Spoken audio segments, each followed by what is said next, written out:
passe. Super, l'artiste. Super, encore un but sensationnel.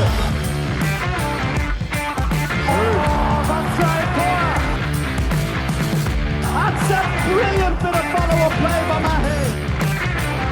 Oh my goodness me, what a shot. Sagosen setter det hen! Han setter den! De i semifinale igjen!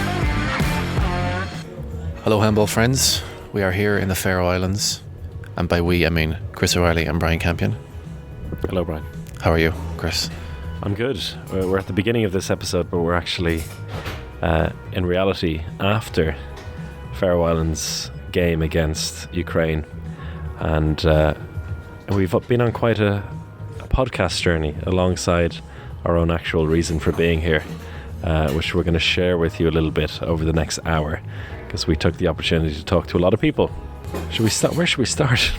I think we should start with we arrived on Tuesday and we were invited over to the training of the Faroe Islands and sat down with two very interesting gentlemen, didn't we? We did. We had the man on everyone's lips if they knew how to pronounce his name. Nobody does. Nobody dares to. Elias Ellefsen, Skipagøtu. You're getting there or now. Something along those lines, yeah. As we learned very early in the chat. The main man in this revival, or not even revival, this emergence of Faroese handball, heading off to Kiel next season.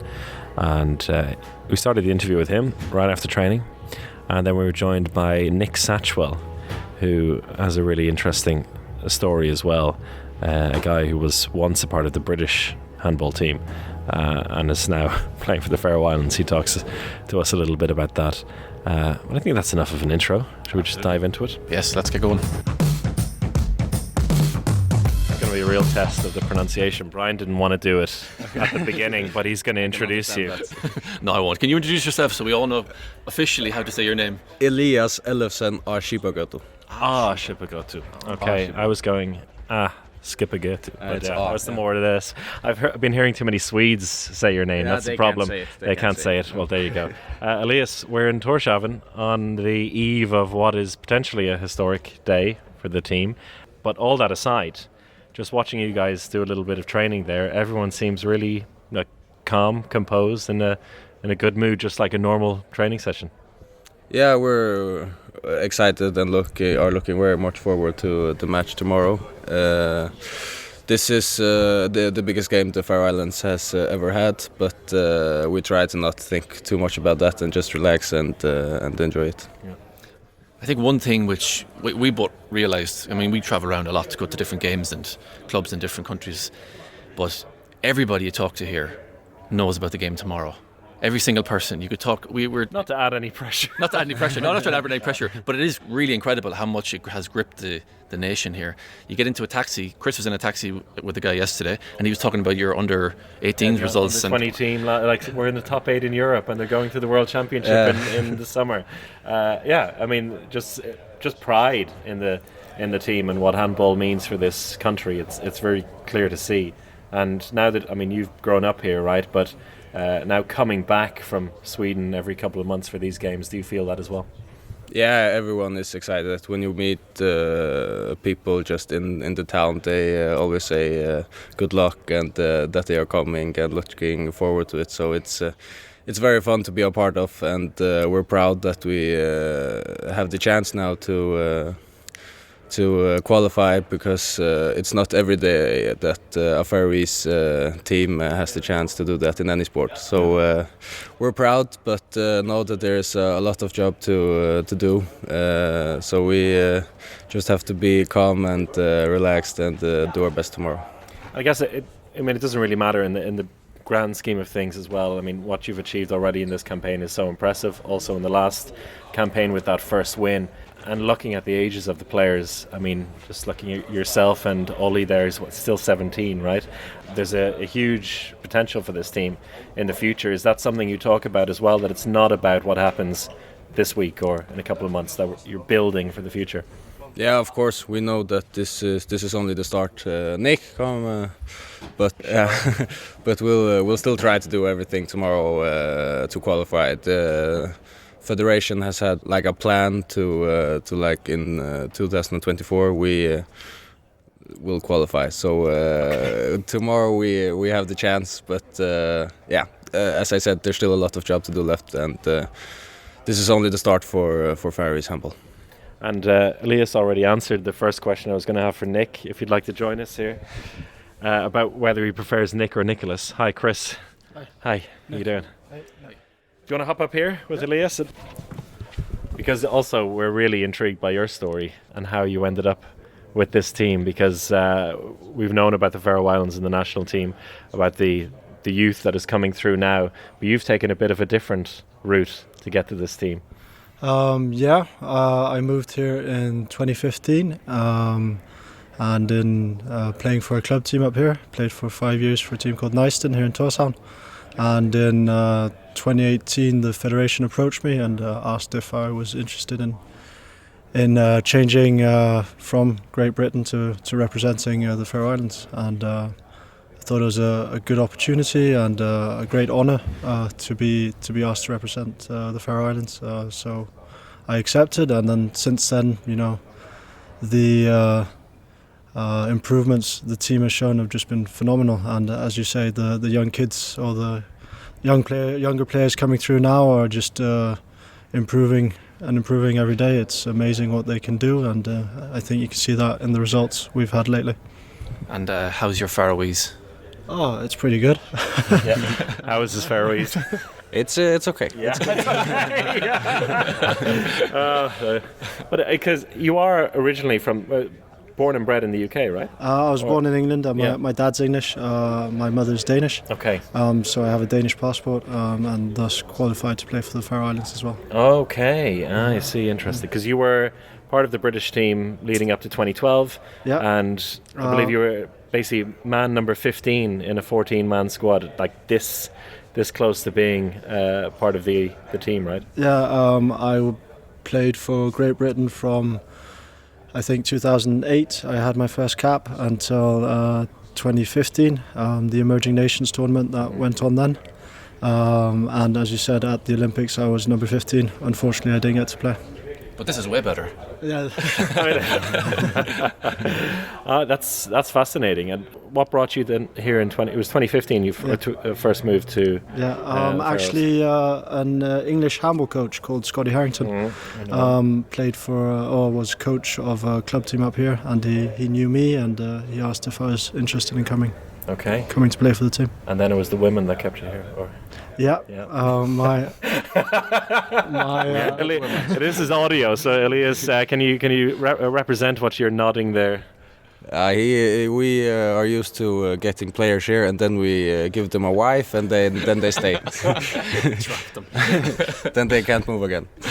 Good tactic. Yeah, it's good. My girlfriend is Faroese, actually the sister of the former captain of the national team, and my son was born here, so I feel like I'm part of the Faroese family, even though I'm not born Faroese. Nice, and that's a really nice side to it, because you also had, I think a couple of years ago, there was a Balkan player as well. I'm trying to think of his name. Filip Jojic, yeah. So it's quite a nice mixture of the new generation of players who are coming up, and there are players even I've recognised watching over the years from when Faroe Islands had to play against the likes of me and Brian on the Irish team, because you were stuck at that level for quite a while until you've come up to what you are now. And yeah, the improvement has been immense.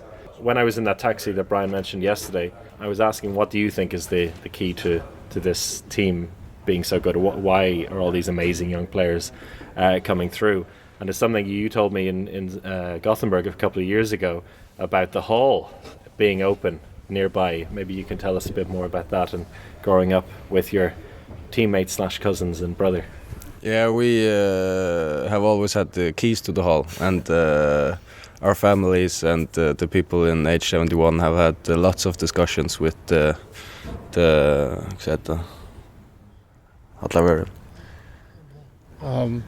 The guy who manages the the guy who manages the house. Because he Janitor.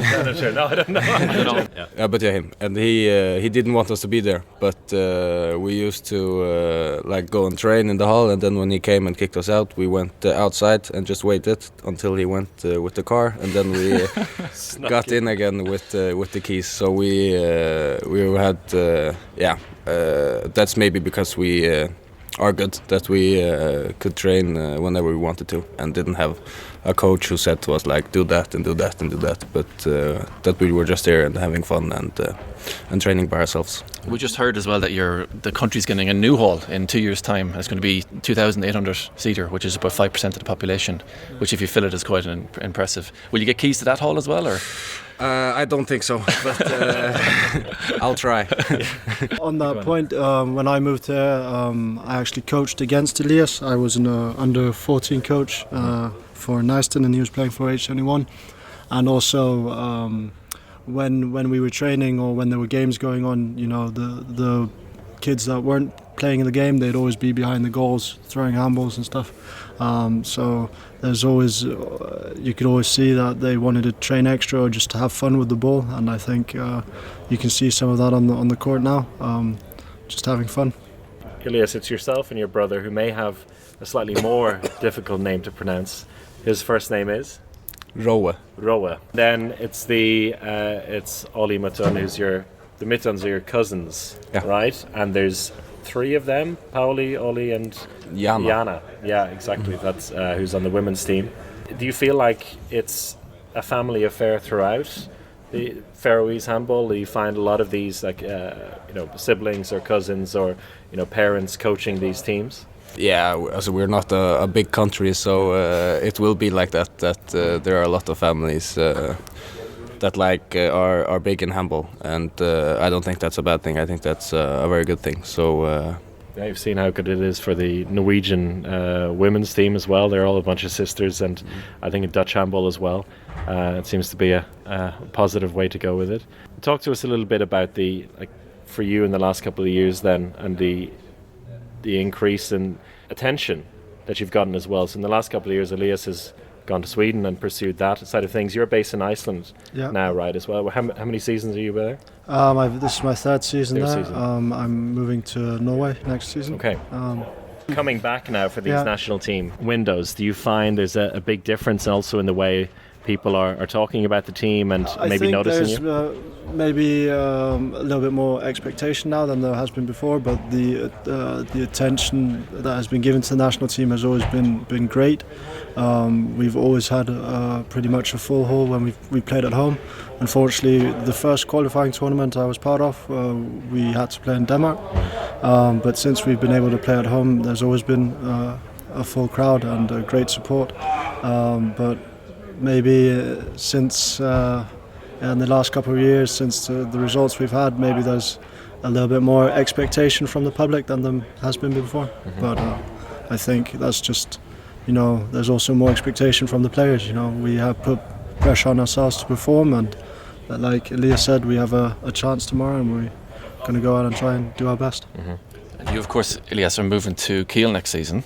How did that come about, and was it an easy choice to pick Kiel, or did you have other options on the table that made the choice a bit more difficult? How many other options? Yeah. I had other options, but Kiel has always been a childhood dream to play there. I always said to my dad when I was young that I wanted to play in Kiel, so when they approached me, it was not a hard choice. I wanted to go there. Okay, I remember speaking to Emil Berggren as well, who was the managing director or the head of Sävehof for a couple of years, and every time he was like, I'm doing my best to hold on to him. This is after not even 1 year. It's like, I just need one more year with him, and then we'll sell him. But also you've got Hákun Teigum, who's going to Berlin next season. It's Bundesliga is about to experience Faroese handball properly. You played against Germany here, right, and in Germany in the World Championship playoff, but how incredible does it feel to be representing your country at that stage as well? Because there's no other athletes from these islands who are doing what you're doing. No, it will be very fun, and we're proud. But hopefully this is just the start, and we will get get more to the big leagues, and like every player in the national team takes a step every year. The players are coming to bigger and better clubs every year, so hopefully there will be more to come. This is obviously our first time in the country, and we've never been to a game here in the Faroe Islands. And we did grow up on an island as well, so people who grew up on an island are a bit crazy. What can we expect tomorrow in the hall in terms of the fans? What kind of fans are they, the local ones? Well, there will be a good atmosphere. We have good fans. At times they can be a little bit slow to wake up, but always in the second half they're always there to shout and support us, and yeah, you will get an experience. They can be very loud. For anyone who's listening who hasn't seen this hall, I mean, we've watched it on live streams and the games before, and it is incredible. Like, the setup is so different to any other hall.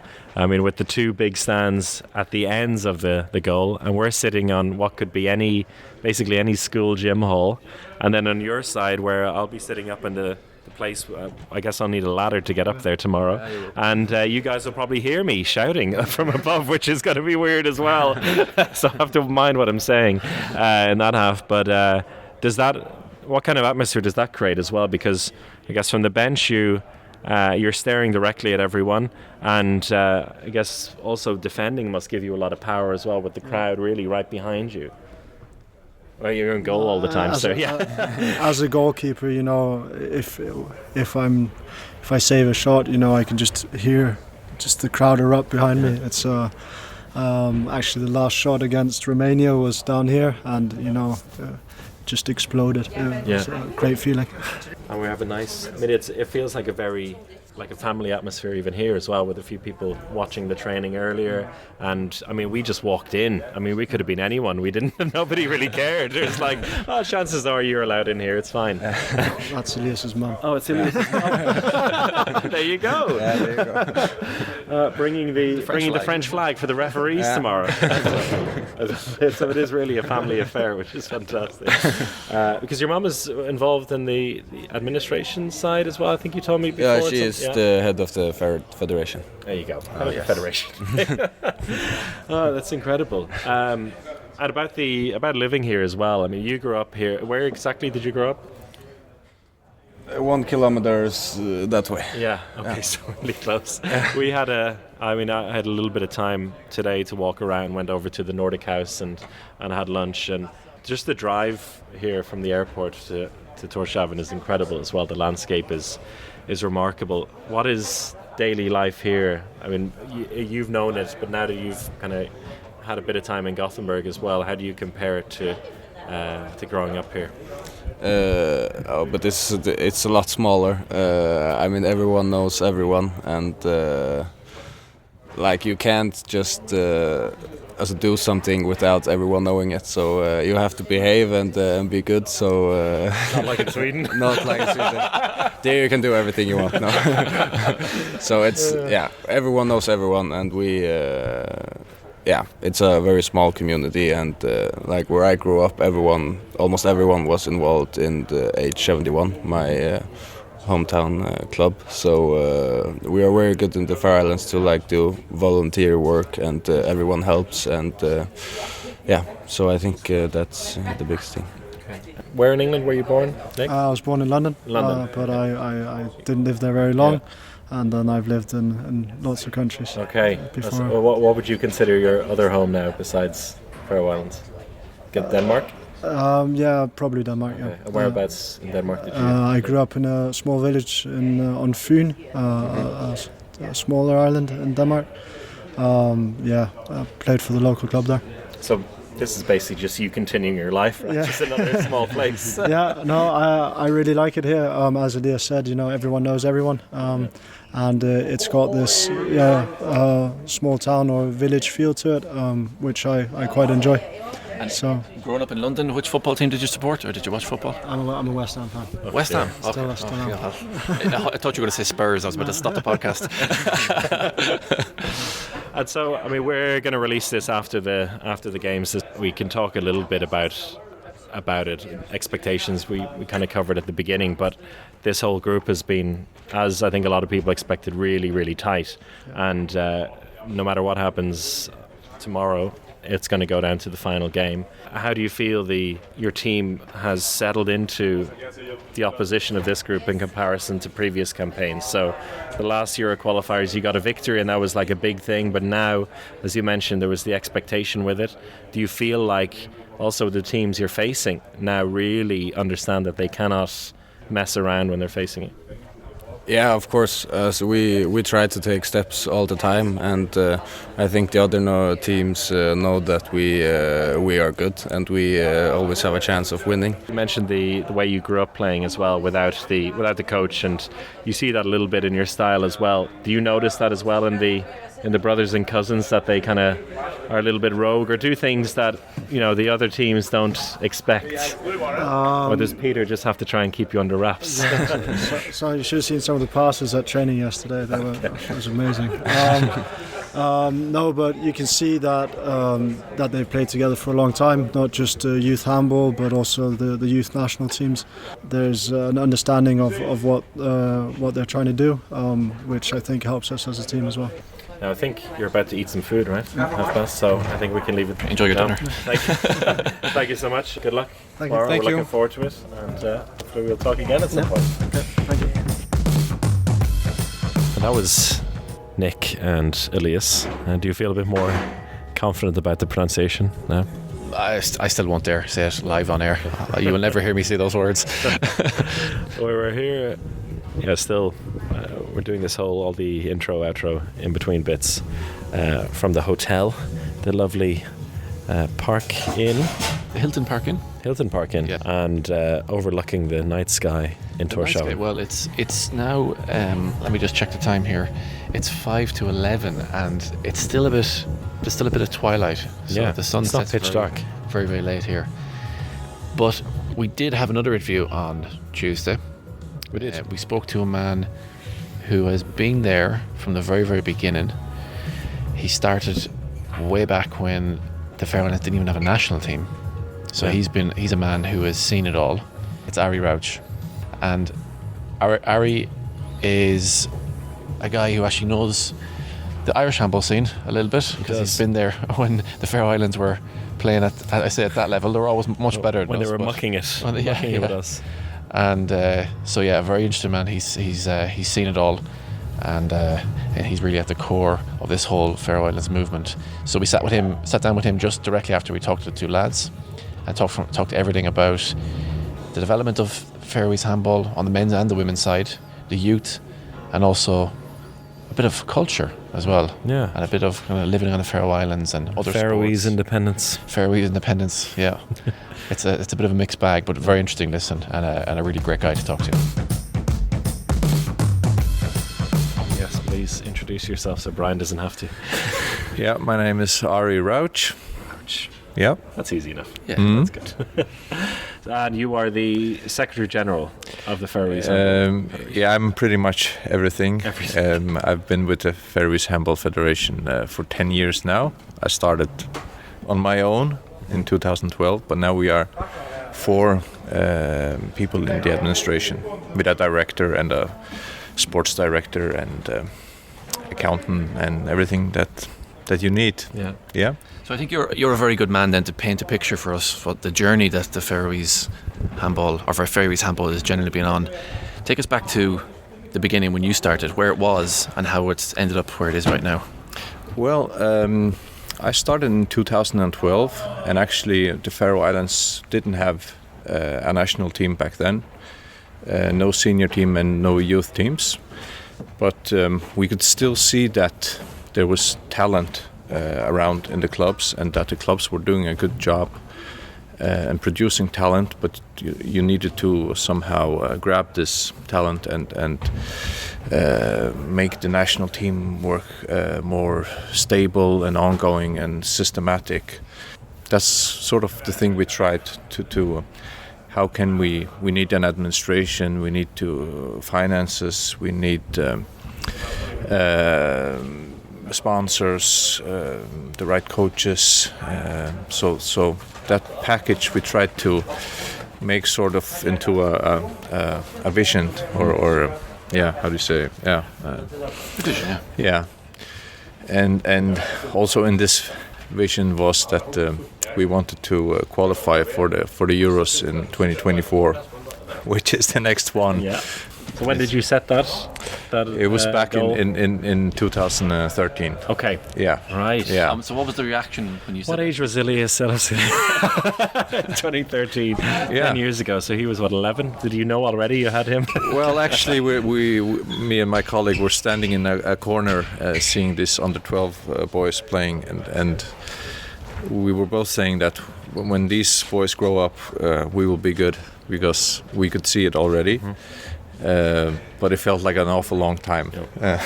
But here we are. Have you got a handball background as well? What is your sporting background here? Yeah, I've played in a Faroese club, and I've also coached. Also during my student year in Copenhagen, I was also playing with the student team for the Faroese student team in Copenhagen. Yeah. So you've always you've known about, I mean, even as you said in 2012, even though there wasn't this elite national team, the sport here has always been a big thing. Yeah, right? The challenge was always to make the national teamwork more stable and ongoing. I think that the Faroese Handball Federation has gone bankrupt 2 or 3 times during the 80s and 90s. So and it was always the question: should we compete in the next qualification or not? Should we try a youth team this time? So in 2012 we said that we need to compete every time, both with the youth and with the senior.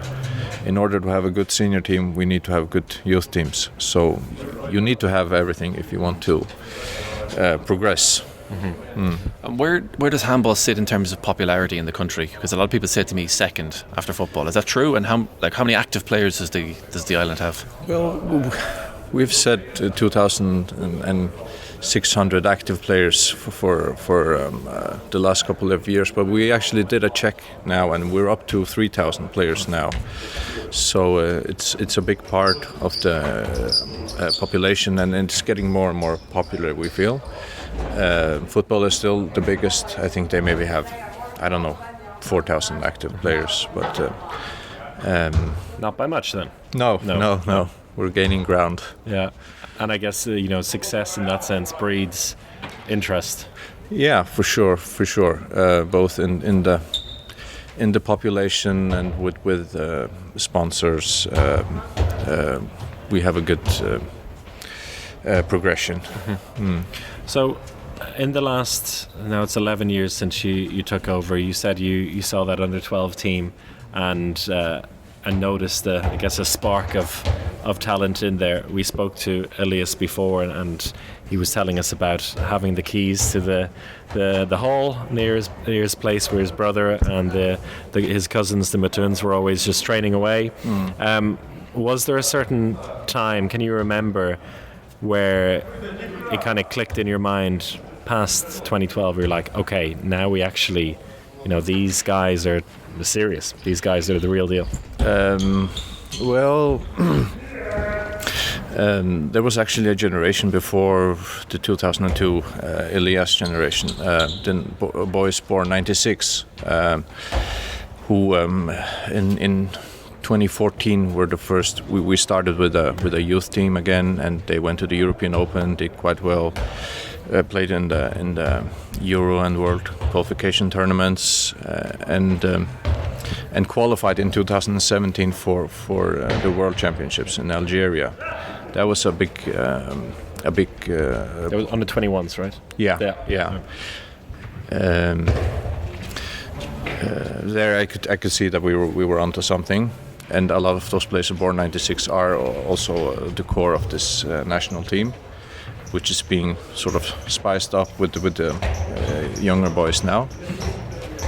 And also in 2019, when our boys born 2002 won the European Open, that was against the likes of Sweden, Spain, and Hungary. That was big for us. With that, I mean, remember the European Open win in Gothenburg then, and Elias then shortly moved to Sävehof. Yes. I guess you became good friends with Emil Berggren then very quickly. Yeah. Your main scout. Yeah. But like, how important do you feel that has been in terms of exporting the players? And maybe you can tell us a bit, because I know there's a real connection, obviously, with Denmark, and also kids going to school for a year in Denmark as well, in terms of the building the culture for players. Yeah, it's getting more and more common that Faroese youth players, when they go to 10th grade, they go to a sports school and a sports academy, or a 10th grade in Denmark for a year. And the likes of Elias and Hákun, they did that in, I think it was Skanderborg. And they stayed on,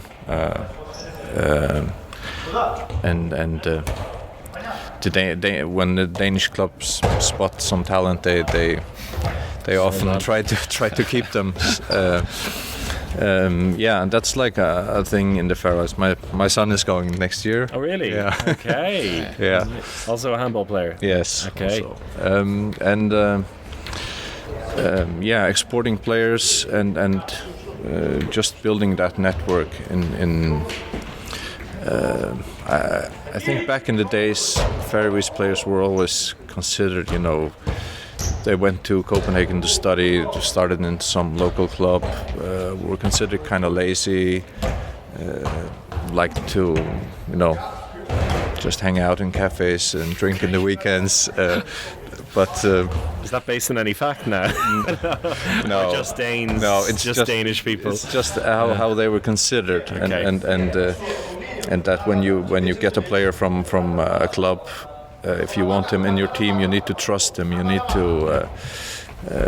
We didn't feel that trust was there, and that you could believe in a Faroese player could be a good player. Okay. Yeah. What do you think is there something in particular that has changed about that besides these amazing players coming through, or has there been some kind of dialogue in that sense to change the culture? Well, I guess within the Faroese players, they have a bigger belief in themselves, and also see that handball can even be a career, and the training mentality is much better now. So yeah. Okay. And with these big players coming through at the moment, and I was talking to someone before I came here, and they were explaining to another Faroese person who wasn't that knowledgeable about handball that they have these three players who the Faroe Islands are never going to have for the next 100 years, but they have them right now. It's like the golden generation. Do you see the influence that they have on maybe some of the younger players coming through, that they see a clear pathway from playing handball here now, making the national team, and then going on to play for Kiel or Fuchs Berlin or something like that? For sure. It's you can see the sparkle in the kids' eyes when they see Elias and Ole and Hákun, and we've never had this in this sense before. We have stars, and I guess it's also kind of the way you play handball. It's very watchable. It's very entertaining. It's like to have a circus player on your team. It sells your sport very well. That's something that Elias was talking about, how because they didn't have a coach as well when they were doing all these extra trainings or just playing around, that it has sparked something in the way they play. And Nick was saying as well, you should have seen some of the passes they were doing in training yesterday. Do you feel, or do you see that among the youth players now, that they're trying to replicate it a little bit, like Elias floating through the air sideways? For sure, that they try to use both hands,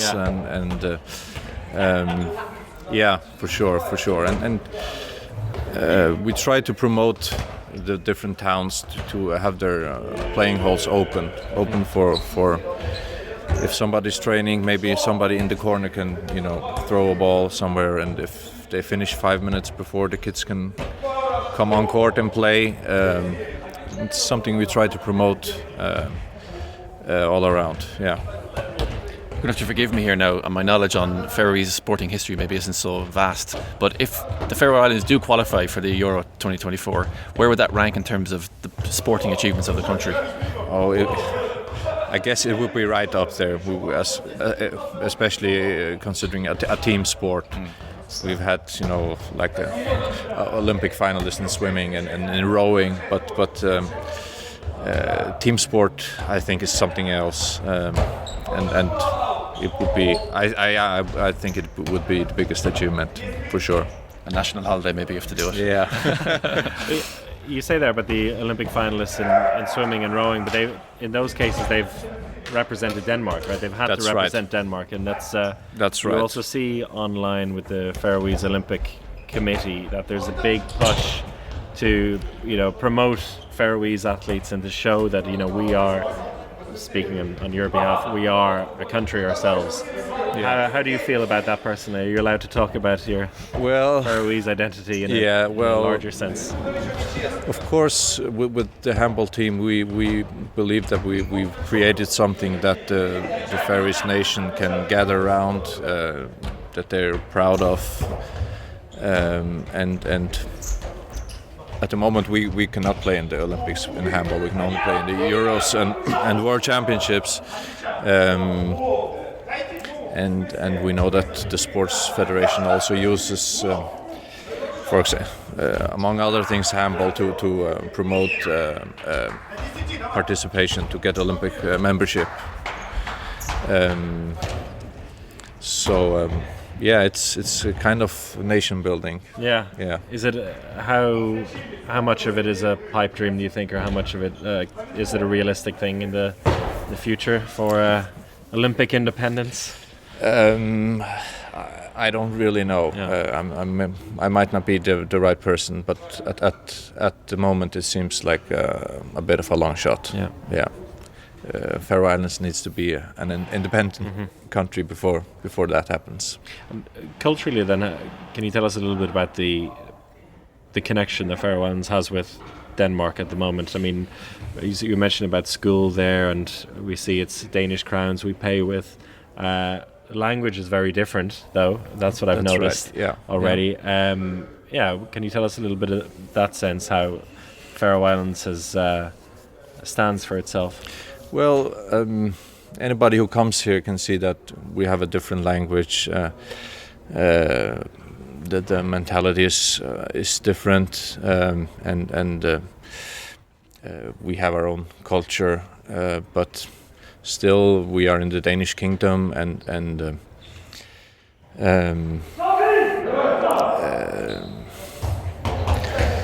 how do you say? Danish influence has been strong in the Faroe Islands until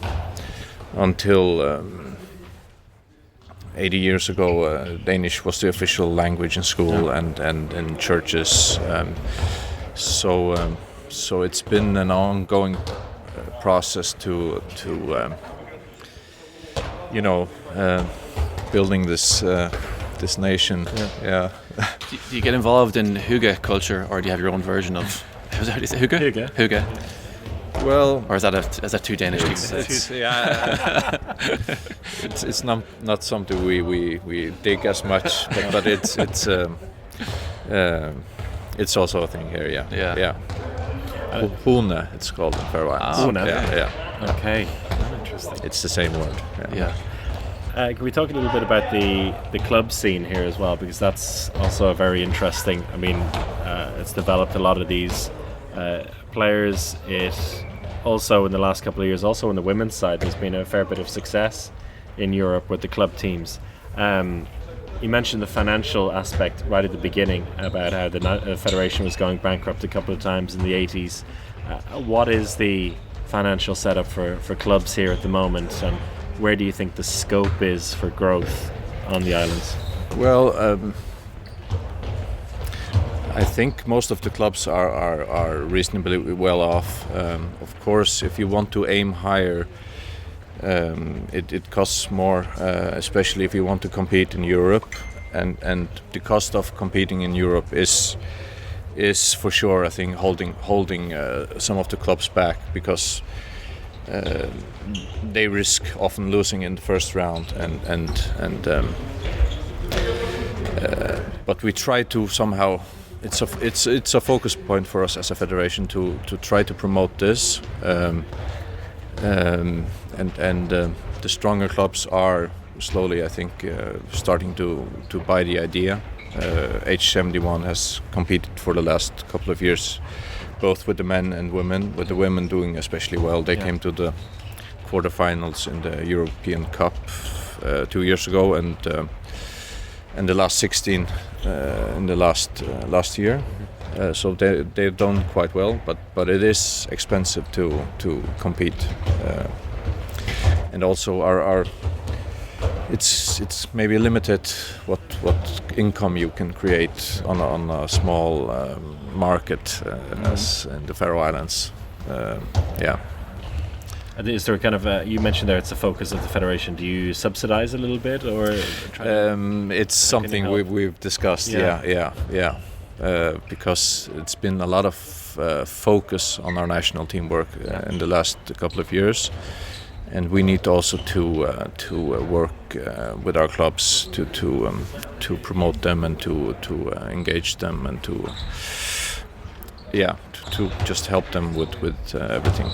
Because I guess I guess you want to have also players who are at that level at a certain point also playing here and not just being shipped off to Scandinavia, Germany. Exactly. That's right.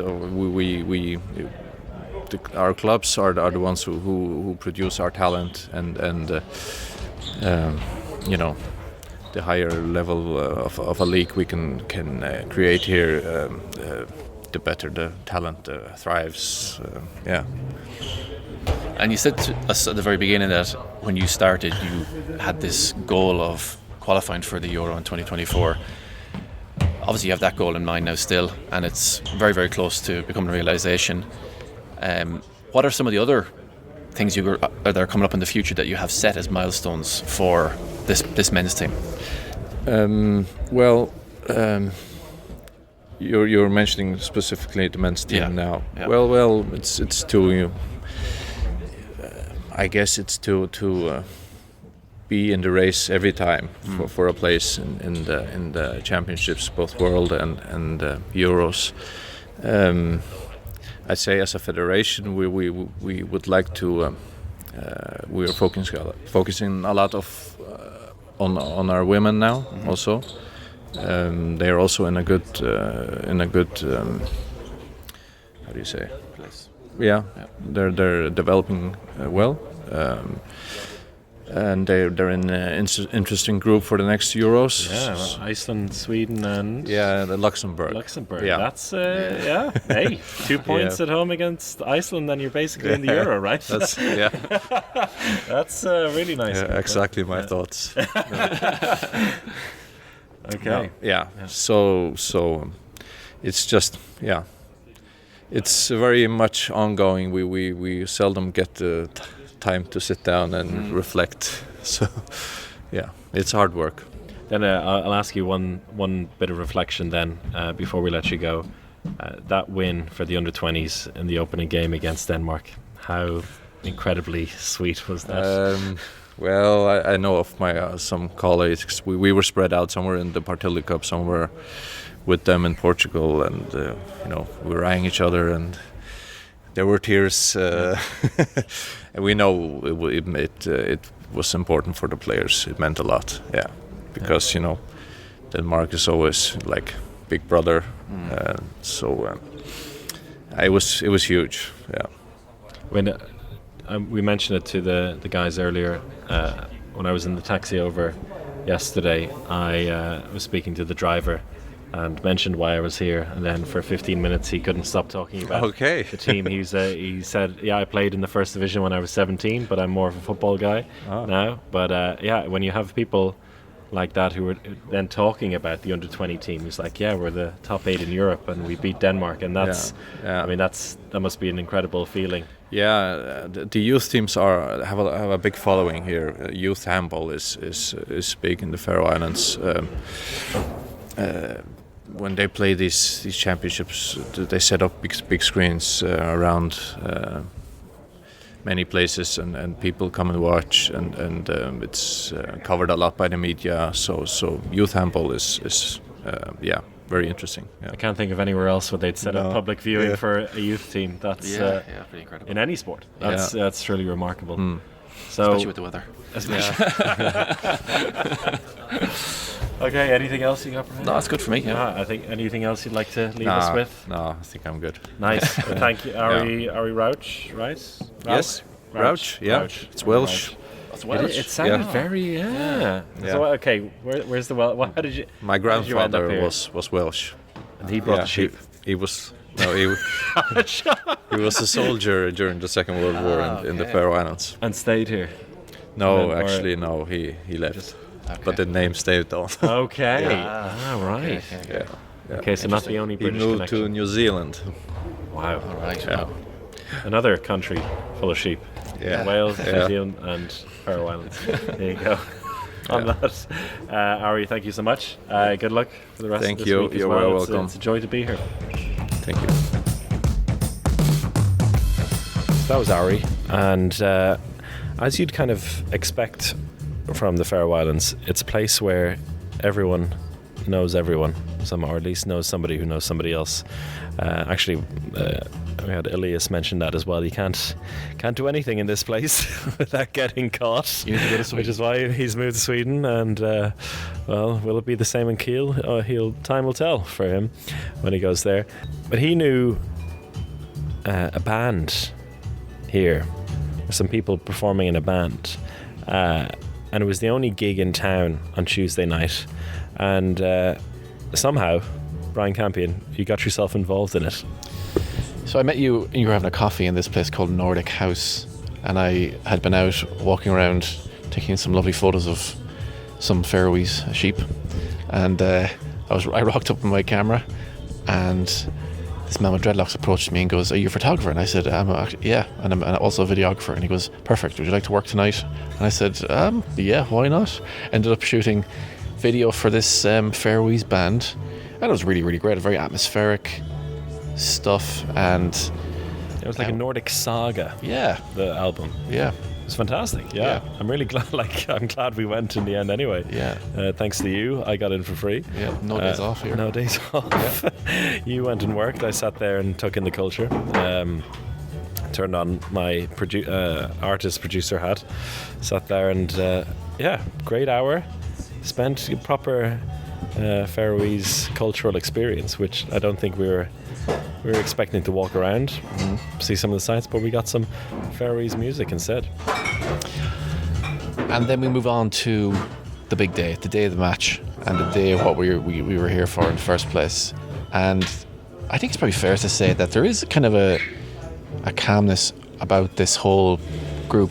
I think probably because they're at the beginning of it, and I think a lot of the players know that it's a very, very young squad, extraordinarily young squad, and the people involved in the background, I think they know that this is just the beginning of this, and they're kind of definitely overachieving. They're definitely overachieving their goals, so they can approach big games like the game against Ukraine today with sort of ease. I mean, there was definitely some nerves in the hall as well, but I think not maybe as much as if it were the last of the golden generation. Yeah.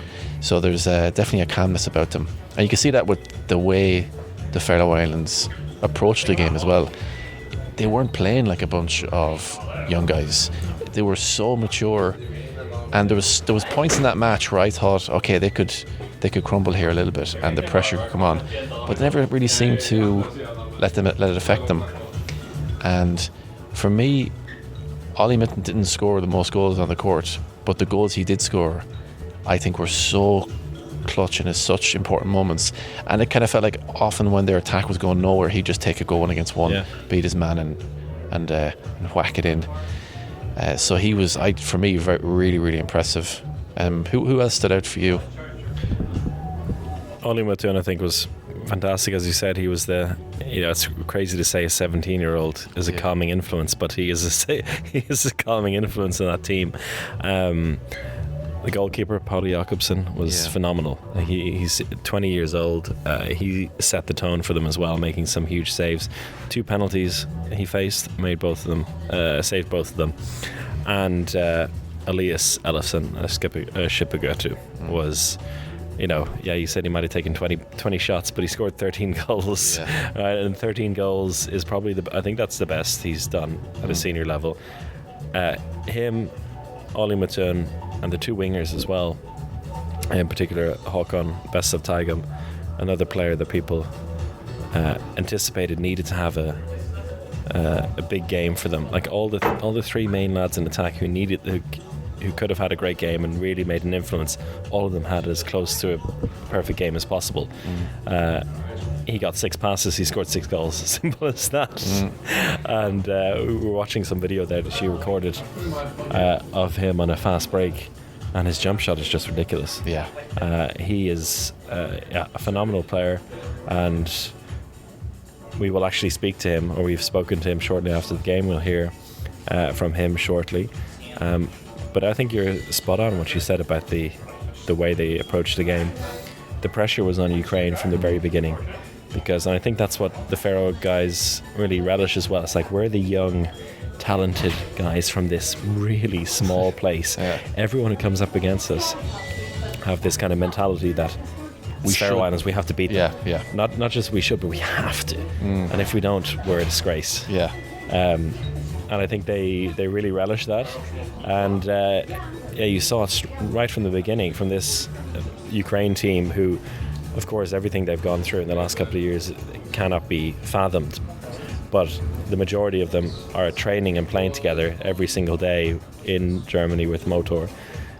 But it didn't look like that today. No. They lost the kind of whatever flow they had in the European League that made them look so good towards the end of that campaign. Just didn't show today, and they were making kind of silly turnovers. Players are playing out of position. They tried to match Faroes for the speed and just that was a bad idea. You can't do that. And but anytime they did feel like they were coming back, and that's, I think, Jakobsen stepped up and he really kind of shut the door on them a few times.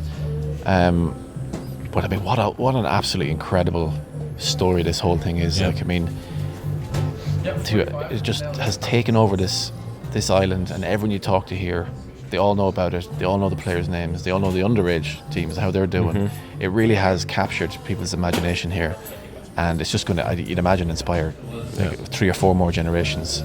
And you can see that after the game with all the kids on the court flooding around the players. So it's really, really exciting times for the Faroe Islands. And it's interesting what you said there as well about the population thing, because the Faroe Islands like to make their own graphics before games sometimes, and I think that's a bit of a psychological thing as well. The fact that you like your team, like whoever it may be, like Ukraine with the population of however million, and it's just that little bit more that, like, you shouldn't be losing to us with the population of our size, when they don't feed in that to themselves, because they say it doesn't matter what size of the country is, it matters how many good players you have. All you need is 16 exactly players, But then before the game they do like to make some interesting graphics. You were looking at one with Austria where they were comparing the unemployment rate and the age expectancy for men in both countries. Both of them victories for Faroe Islands. But I think the post-match scenes as well. So, Faroe Islands won by 7 goals in the end, and they, with that win, they're almost over the line. We won't know until Sunday night exactly whether they've made it or not. They still have to face Austria. The result of that, I mean, if they get a point, then they've done the job themselves. But if they lose, then they have to see how it goes with Romania against Ukraine. But Ukraine need a big win, I think 8 goals, in order to knock Faroes out of 3rd place. And then it depends on the other groups. But things are looking, as things stand, everything's looking good. Everything's coming up Millhouse for Faroe Islands. I had a chance on the court, surrounded by all those kids getting autographs, to speak to Hákun Teigum and to Peter Bredsdorff-Larsen, the coach, a man who's recently come into this whole fray and helped push them on to the next level. Who do you want to hear from first, Brian? Let's go for the coach. Let's go for Peter. Peter, holy shit. Congratulations. What a night for your team. I know you've only had a few minutes now running around doing interviews and talking to people, but first reflections on this evening for you. It's such a privilege to be part of this development of the Faroe Islands handball. We have been on our way, and the past year we have been outstanding on our home court. Big victories against Italy, Litauen, close match against Germany and Austria, and this big win against Romania. And today, where the first time where Faroe Islands was a favorite, I was a little anxious about that because there's a big difference being an underdog and being a favorite. So today I saw an outstanding performance again, good enough to win big. So that's nice. We brought it ourselves in a good position. It's not over yet. Still, we have the opportunity to do it by ourselves on Sunday in Austria, and of course, we are fortunate and happy to be in that position. That's nice for a small country like Faroe Islands, and see if we can complete the mission on Sunday.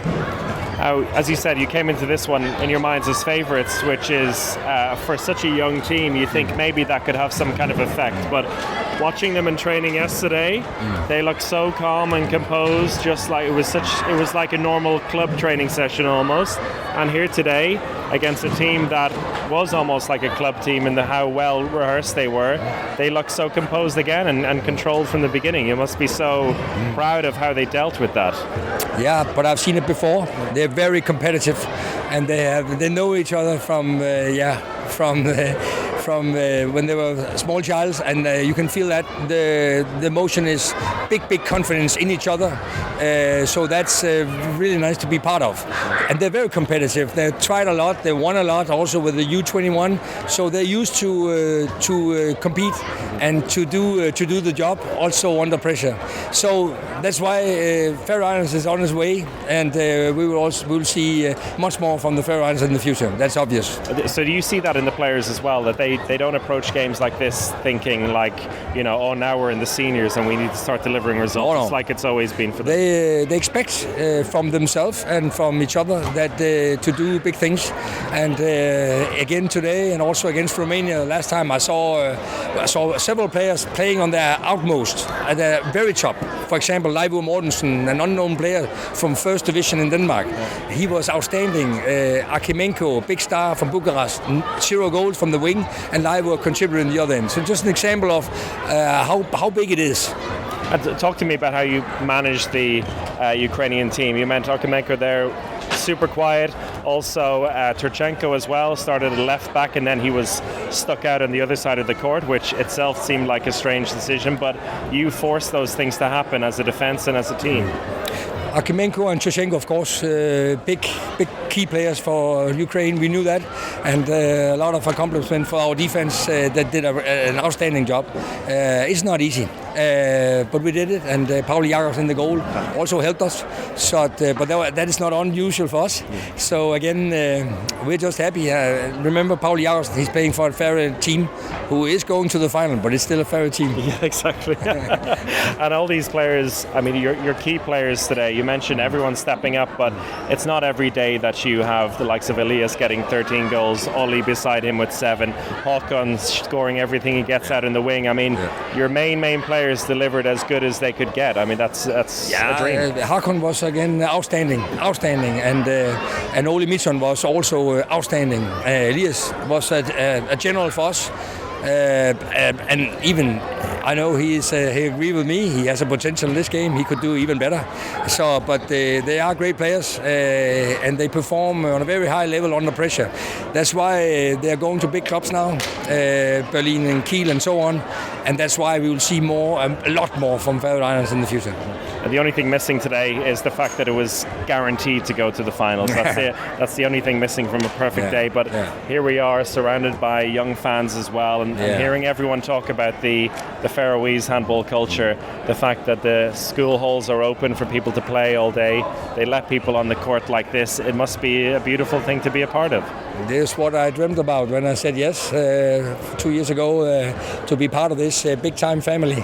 And I feel being a part of the family now, it's so nice. A lot of energy, a lot of passionate and a lot of love between the players. So it's a special atmosphere here at the Faroe Islands and also on the team. I enjoyed very much, also with my fellow colleagues and friends from Denmark, Lars Møller, co-assistant, and Tom Jensen, doing a fabulous job. Our team manager also, but we're just happy to be here and happy to contribute to the journey of the Faroe Islands, and it's not over yet. No. And as I said, a big game on Sunday, but will you give yourself a chance to enjoy this one tonight? We will, of course, enjoy it, but our eyes are focused on the possibility in Austria, where we will go and see and use the opportunity to decide it by ourselves. We don't want to be dependent on 7 other groups. We want to do it by ourselves, and that's what we are going to Austria for. Fantastic. Peter, thank you so much. You're welcome. That was Peter, and you could hear in his voice, he also said it explicitly, how kind of proud he is, and it's almost like a dream for him to be a part of this. He feels really grateful to be an outsider who's being allowed to be a part of this whole journey, which is really nice. And this is a guy who was the assistant coach for Denmark when they won the Olympics. Oh yeah, true. Right, yeah, so yeah, he's or like won European Championships and or taking them to the Olympics. I don't think they won during his time, but he was, big time assistant coach for Denmark, Bjerringbro coach, Kolding coach, and throwing his lot in now with the Faroese team. And also, you might have come across there, but he's got a real kind of proud uncle, proud dad feeling about it as well, talking about all the players, which is beautiful. Yeah. I mean, everyone we met over this whole week, or not week, we were here a few days. Yeah, it feels like a week. Should have been a week, but everyone we met from the federation have been absolutely incredible to us. Should we talk about what happened after the game? And now, yes. So after the game, we were about to leave and head downtown, down to Tórshavn, and probably pick up another pizza like we did yesterday, because the game finishes quite late, and restaurants here, as understandably, it's not a big city. Yeah, the kitchen closed at 9. Kitchen closed at 9. So the club or the federation invited us back for some fish soup, and I'm not much of a fish soup man, I'll be honest. When I heard fish soup, I was a bit like, I don't know about this. The most beautiful fish soup I've ever had in my life. Amazing. And I'm not just saying Top that. notch. It was absolutely incredible, and they made the biggest pot ever, and it was the whole team, a lot of people from the federation, parents, everyone else there. The pot is so big, I think we maybe made a dent of about a fifth into it. That's and it was made by the parents. Yes, made by the parents. The women's team due to the security for the game, and what else was there? There was about 180 people from the clubs. There's they said 180 people involved as like volunteers for the event. Yeah, absolutely incredible. So it's a real family kind of vibe to the whole thing, and I can't wait to come back. Yeah, and I hope it's sooner rather than later. But you have one more person that you spoke to. We did, yes, and it's funny because we were talking about the parents there, because Ári was saying that we're trying to find ways to also cut back on costs, because we know that we don't have all this money, but we also, because a lot of these players are now living in Scandinavia and are coming back just for the international weeks, so they wanted to find a way for the parents to also be close to their sons. And so this whole thing where the parents are cooking the soup, they're involved, and so it's everyone in there. So it was crazy. It was in this VIP room, the players, coaching staff, parents, and the two of us. Yeah. And they were having a bit of a team talk at one stage, and we were thinking, this is weird. Riled up here. Yeah, so a whole family affair, and I, on court again, had a chance to go over to Hákun Teigum, let him finish talking to his granddad. He's finally free after signing about 400 autographs, and we spoke about that and about his reaction to the game and just, loving playing with this bunch of guys.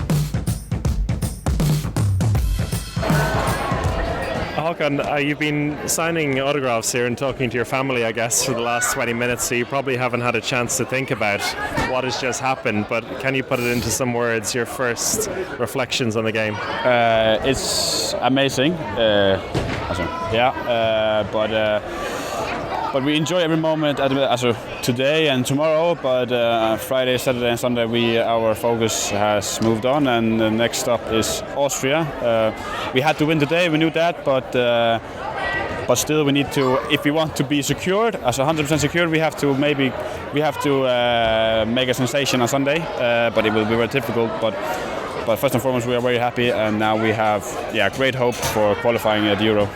And as you said, it's not 100% confirmed. That's probably the only thing missing from tonight to make it really perfect. Yes. But it feels like a landmark occasion as well. It's not just a victory, but really one where you dominated for the entire 60 minutes. Yeah, it's not Faroe Islands hasn't been used to dominating or whatever you call it, but we are for the past 2 years we have won more games than we have lost. We are progressing, quickly. We are getting older, the young ones. We have new powers in, so the future is bright. Even though we are a small country, but according to our small country, we are far ahead in my opinion. But first and foremost, our main goal is to qualify for the Euros, and that's our target. And if that fails, I think a qualifying within the 2 years is in sight. Absolutely. And we'll see how it goes on Sunday. But I mean, first of all, looking back on today, it probably wasn't so many years ago that you were getting autographs signed for you, and here you are, one of the heroes of the team. I mean, all of you who were out there in the court today really delivered. I mean, a lot of expectation on you out in the right wing, on Ollie and Elias in the centre of attack as well. It's not often that it works so perfectly for everyone involved. No, but I mean, I think Faroe Islands have been struggling in the past, but now we have made a great foundation. We have some of the older guys who are sharing their experience, and we have some of the new powers like myself, Elias and Ollie, and the two Paulis. So I think it's a good mix between young and not older power. They're not that old, but I think we have a very good. 24 is pretty old. Yeah, but it's a very good mix in our team, and our spirit is very good. We are enjoying every bit, every journey.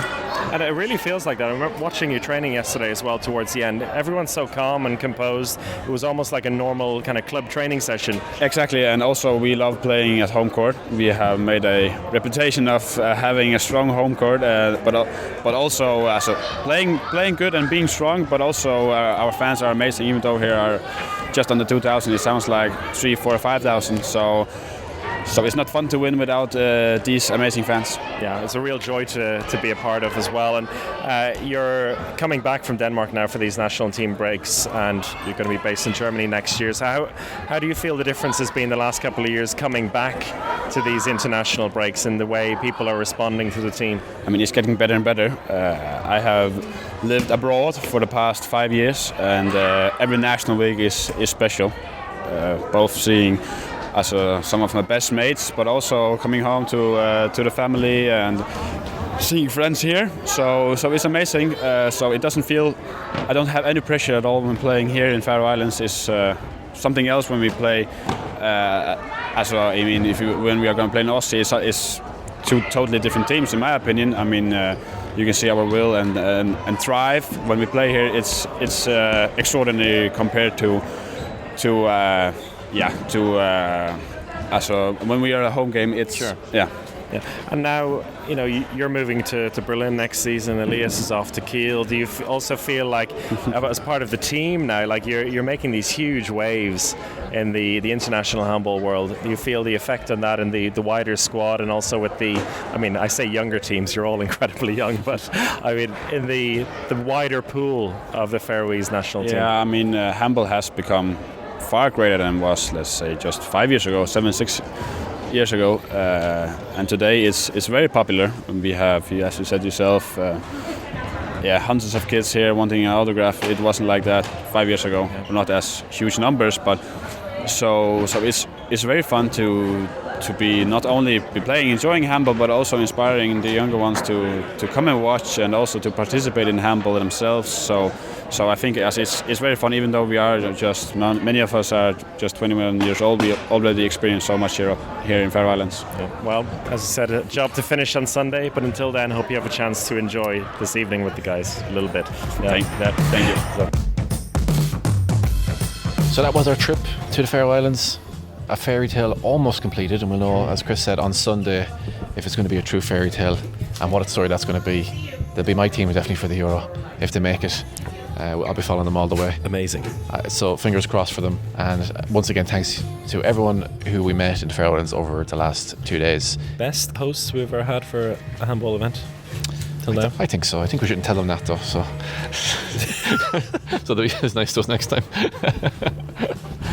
Kill them with kindness. That's the key. Feed us fish soup. Give us some nice Faroese beer. and we'll be there. Right, until the next time, thank you everyone who subscribes on Patreon. I have to say that. Alex will kill me otherwise. Yes. Make sure you do subscribe. Alex is on a stag weekend. That's why he's not involved. He's pretty close to us geographically. Geographically, yes. And he'll be back. He'll be back for the next morning club. Morning club. Yes. And also the live show coming up soon. Eduardo Almarim is booked. Yahya Omar is booked. Courtney Gahan is booked. And we'll book a couple more people. So sign up for that as well. Anyone who's a Patreon subscriber gets in for that live show on the 7th of May at 8 o'clock. But until then, from Brian and myself in lovely, lovely Tórshavn, goodbye.